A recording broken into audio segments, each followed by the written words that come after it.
Alright, today I need to put some new fender trim on this, my Grand Design Reflection. You can see it's laying on the ground. I took this off, but it was about to fall off. Removed from right there. I was on a 1,700 mile trip, 3 stops, so about on the second leg I noticed this thing was cracked in several places, and tried to do a temporary fix. Even after my third short leg, it was about to come off again, so I just took it all the way off before I tried to make it home, or else it was going to fly off on the interstate. So let's take a look what happened. Screw holes at the top. You can see they're all the way busted completely out. I'm going to turn it over this way. You'll be able to see a little bit better, but they just broke and cracked all the way completely out. I didn't see it starting. It just suddenly seemed to appear. So I was going to try to fix this, but this is ABS plastic and it is very brittle to begin with, and it is very, very thin. So I'm not sure a fix would have done much. So I did buy another one. Now, Lippert makes the frames for all these trailers. They make the suspension for all these trailers. Dexter makes the axles for all these trailers. So I would bet that no matter the brand, this is almost all the same. About the only difference in a dual axle trailer is there's some of them that are wide stance. This one I can put some regular X shocks in there, so they might not be drastically different. But this one I bought from Grand Design. It was about $5 cheaper for me to get it than it was from Amazon, even with free Prime shipping in Amazon. So that was found that kind of refreshing. But in Grand Design, their parts department is great. They'll get you what you need and get it out the door, and this was to me in 3 days or so. So let's take a look at the new one. Alright, unboxing on something so simple would be dumb, but just a quick look. It arrived perfect box and double bubble wrapped, so don't have any issues with the Grand Design shipping. Okay, here's just a few samples of the pieces that broke off the top, and I'll show you why I think they broke. The almost every hole has a little bit different profile. Kind of crazy, but that's the way they designed it. But the top ones have a much deeper profile. So if you look at this broken piece, and I'm gonna put a stack of washers. If you see this top, the lip that's in the top of the picture now is, I can get it to focus a little bit better. The lip in the top of the picture, that goes against the RV, and this screw, these washers were not there in the original installation, so this thing is pulling against the side the whole time it's been on, and I think that's what made these crack.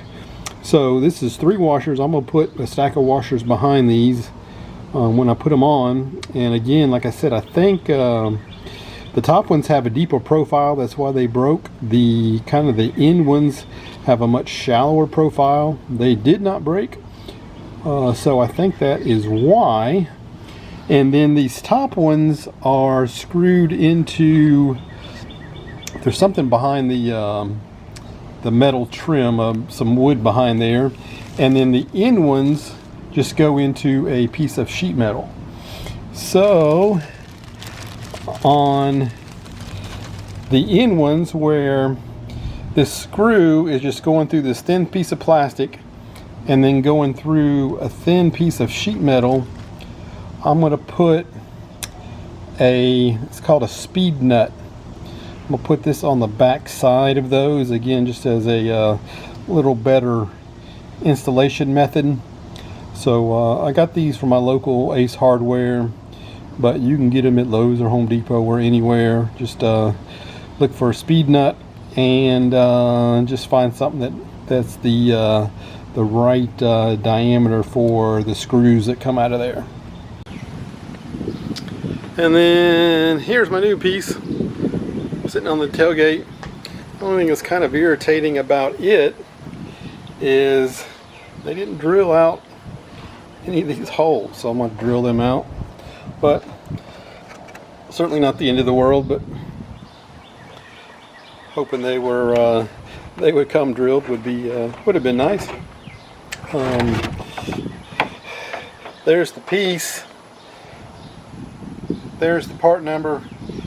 But if you're calling Grand Design, they're always going to ask you for your VIN number from your trailer. So always have that ready. But that's it. And again, I think this same part number, when I was looking on Amazon, fits a whole ton of other brands of dual axle trailers.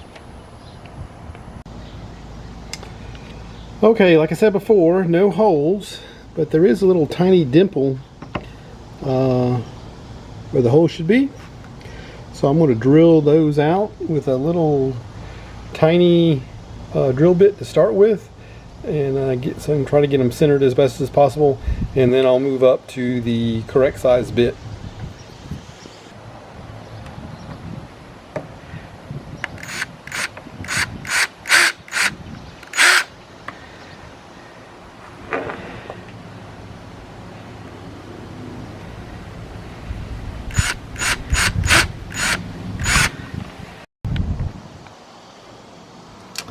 Okay, 9/64, that's what's missing. That's in my drill now.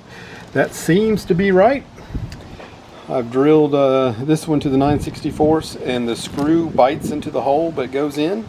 So that should be about right. It'll bite into the plastic a little as it goes in, and then bite into the sheet metal behind it.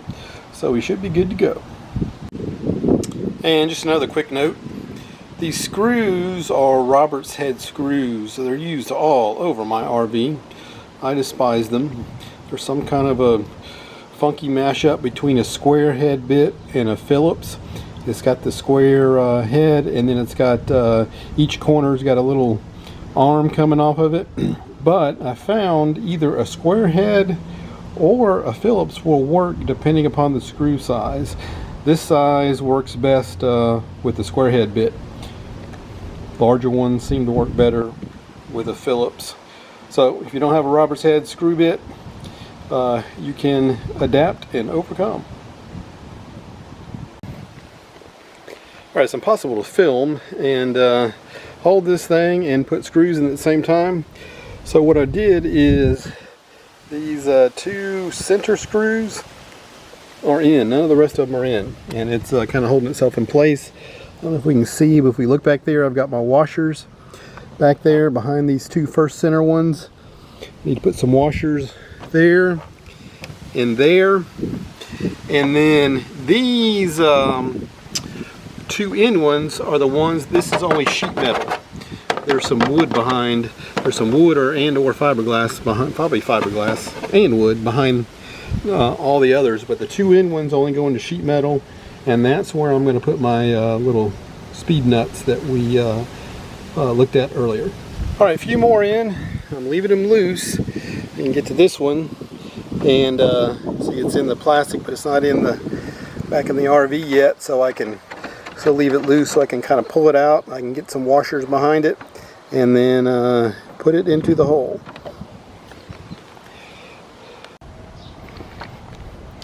All right, I've got all the ones that land in the fiberglass. They're not tight, but they're in. And then again, these last two just land in this, land in the sheet metal right here. So I've got them barely started. I'm gonna try to get around the back side and put that speed nut on. I have no clue if I'm gonna be able to film this when I get back there, but I'm gonna try. There's a screw there just poking out of the sheet metal, and a screw there poking out of the sheet metal. So we'll get a speed nut on the back of those and put them the rest of the way in. Okay, again, never used from the factory, but there's a speed nut installed on the back. So I guess the screw was just holding by biting into the sheet metal, which the sheet metal screws weren't the ones with the issues, but still, screws been in, been out. RV's a few years old, so doesn't hurt to put a speed nut on the back. All right, there it is, all done. Everything tightened up.